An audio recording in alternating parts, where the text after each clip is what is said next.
ഓം ശാന്തി. സ്വയം തന്നെ ഈ ശരീരത്തിൽ നിന്നും വേറിട്ട ഒരു സൂക്ഷ്മ ജ്യോതി ബിന്ദു ചൈതന്യ ആത്മാവിൻ്റെ രൂപത്തിൽ അനുഭവം ചെയ്യുന്നു. ഞാൻ ആത്മാവാണ്, പ്രകാശമയമാണ്, ശാന്തമാണ്. ഇപ്പോൾ അനുഭവം ചെയ്യുന്നു.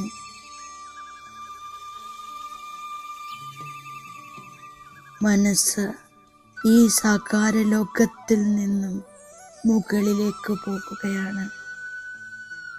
ദേഹവും ദേഹത്തിൻ്റെ സംബന്ധവും ദേഹത്തിൻ്റെ ലോകവും സർവ്വതും താഴേക്ക് പോയിക്കൊണ്ടിരിക്കുന്നു.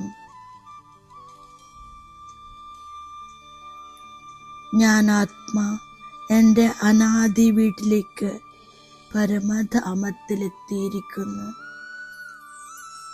പരമധാമം, പാവനധാമം. മുന്നിൽ എൻ്റെ പരംപിത പരമാത്മാ ശിവബാബ വിരാജമാനായിരിക്കുന്നു. ജ്യോതിബിന്ദു ശിവബാബ അനന്ത പ്രേമത്തിൻ്റെയും പവിത്രതയുടെയും സാഗരമാണ്. ബാബ അങ്ങ് സദാ പവിത്രമാണ്. പവിത്രതയുടെ ലൈറ്റ് ഹൗസും വൈറ്റ് ഹൗസുമാകുന്നു. ബാബയിൽ നിന്നും പവിത്രതയുടെ ദിവ്യ കിരണങ്ങൾ നിരന്തരം എന്നിലേക്ക് പ്രവാഹിതമാകുന്നു. ഞാൻ ആത്മാ ആ പവിത്ര സ്പന്ദനങ്ങളെ എന്നിലേക്ക് സമാഹരിക്കുന്നു. മനസ്സിൻ്റെ ഓരോ സങ്കല്പങ്ങളും പവിത്രമായിക്കൊണ്ടിരിക്കുന്നു. എൻ്റെ ബുദ്ധി സ്വച്ഛവും നിർമ്മലവുമാകുന്നു. എൻ്റെ സംസ്കാരം പവിത്രമാകുന്നു, ദിവ്യമായിക്കൊണ്ടിരിക്കുന്നു. ഞാൻ ബാബയുടെ സംഘത്തിൻ്റെ നിറത്തിൽ നിറം പകർന്നതാകുന്നു.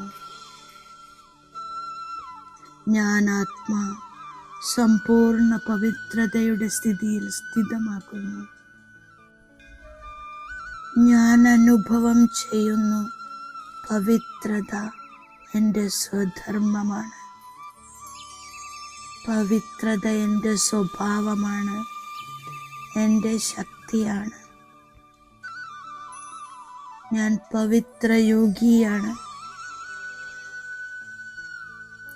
ബാബയുടെ കൂടെ മധുരമിലനത്തിൻ്റെ അനുഭവം ചെയ്ത് സമ്പൂർണ്ണ പവിത്ര സ്ഥിതി പ്രാപ്തി ചെയ്ത് ഞാൻ വീണ്ടും സൃഷ്ടിയിലേക്ക് മടങ്ങുകയാണ്.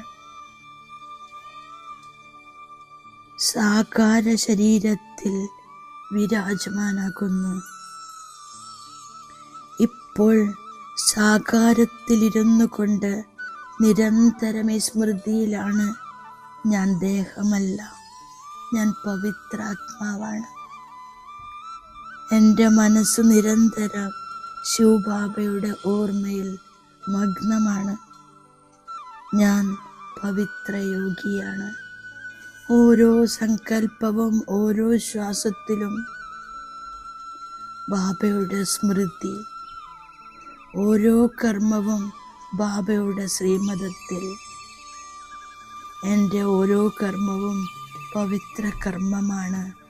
പവിത്രത എൻ്റെ സ്വധർമ്മമാണ്. പവിത്രത എൻ്റെ ബ്രാഹ്മണ ജീവിതത്തിൻ്റെ അടിത്തറയാണ്. ഞാൻ പവിത്ര യോഗിയാണ്. എനിക്ക് ചുറ്റും പവിത്രതയുടെ ദിവ്യ ആഭാമണ്ഡലം 4 ഭാഗത്തും വ്യാപിക്കുന്നു. ഈ പവിത്ര പ്രകാശം എൻ്റെ പരിവാരം, ദേശം, സമ്പൂർണ്ണ പ്രകൃതിയിലും പൂർണ്ണ വിശ്വത്തിലും വ്യാപിച്ചുകൊണ്ടിരിക്കുകയാണ്. മുഴുവൻ സൃഷ്ടിയും പവിത്രമായി കൊണ്ടിരിക്കുന്നു. ഞാൻ പവിത്ര യോഗിയാണ്.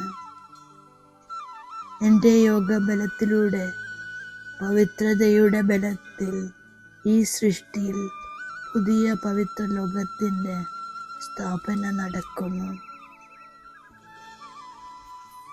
പവിത്രതയുടെ ബലത്തിലൂടെ ഭാരതത്തിൽ സത്യോഗി സ്വരാജ്യത്തിൻ്റെ സ്ഥാപന നടക്കുന്നു. ജ്ഞാനയോഗ ബലം എന്നെ പാവന ലോകത്തിൻ്റെ അധികാരിയാക്കി മാറ്റുന്നു. ബാബ സദ്ഗതി ചെയ്യുന്നു. ദുഃഖത്തിൽ നിന്നും മോചിപ്പിച്ച് ശാന്തിയുടെ പ്രാപ്തി ചെയ്യിപ്പിക്കുന്നു. ജ്ഞാനയോഗ ബലത്തിലൂടെ പാവനമായി മാറുന്നു. ബാബയാണ് സർവശക്തിവാൻ. ബാബയിൽ നിന്നും ബലം ലഭിക്കുന്നു. എൻ്റെ രാജ്യം ഞാൻ സ്ഥാപിച്ചു കൊണ്ടിരിക്കുകയാണ്. പുതിയ ലോകത്തിൽ ദൈവിക ശരീരം ധാരണ ചെയ്ത് രാജ്യം ഭരിക്കും. ബാബയുടെ നിർദ്ദേശമാണ് സംഗമയുഗത്തിൽ ശ്രേഷ്ഠ കർമ്മം ചെയ്യാനുള്ള പുരുഷാർത്ഥം ചെയ്യൂ. കനിഷ്ഠരായി മാറുന്ന ഒരു കർമ്മവും ചെയ്യരുത്. ഗുപ്തരൂപത്തിൽ ബാബയുടെ സഹായിയായി മാറണം. ഭാരതത്തെ സ്വർഗമാക്കുന്ന സേവ ചെയ്യണം. ഓർമ്മയുടെയും പവിത്രതയുടെയും ബലം സമാഹരിക്കണം. ഞാൻ ബാബ തന്നിരിക്കുന്ന വരദാനത്തിൻ്റെ സ്വരൂപമാകുന്നു. തൻ്റെ സമ്പൂർണ്ണ അവസ്ഥയിലൂടെ സർവപ്രകാരത്തിലുള്ള അധീനതകളെയും സമാപ്തമാക്കുന്ന പ്രകൃതിജിത്തായി മാറുന്നു. സമ്പൂർണ്ണ അവസ്ഥ ലഭിക്കുന്നതിനായി 3 കാര്യങ്ങൾ ഒപ്പമൊപ്പം വേണം.